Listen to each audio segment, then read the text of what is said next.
এখন গায়ের ছেলেগুলো একটু খুশির জিনিস হচ্ছে এখনকার ছেলেগুলো ঈদ হলে পর্যন্ত সিগারেট খায়, ঘুরতে যায়। এখন যাচ্ছা হচ্ছে তাও সিগারেট খায়, ঘুরতে যায়। কেন? আপনি কি জানেন না যে এই সিগারেট, মদ, এইসব জিনিস হারাম? আল্লাহ তাআলা বলেন ইয়াসআলুনাকা আনিল খামরি ওয়াল মাইসির, তাতে বড়ই পাপ, তবু আমরা খাই। কেন? আল্লাহ বলেন যে সেই জাহান্নামে যাবে মুনাফিকরা। মুনাফিক কারা? যারা কথা রাখবে না, যারা কথায় কথায় মিথ্যা কথা বলবে, যারা জেনা করবে, তাদেরকে বলা হয়েছে মুনাফিক।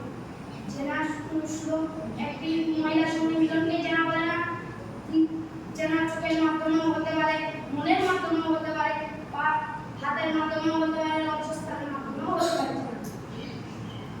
জেনা অনেক প্রকার আছে। অনেক কিছু ছেলে আছে তারা স্কুলে যায়, তো দেখতে যায় মেয়ে। কেন?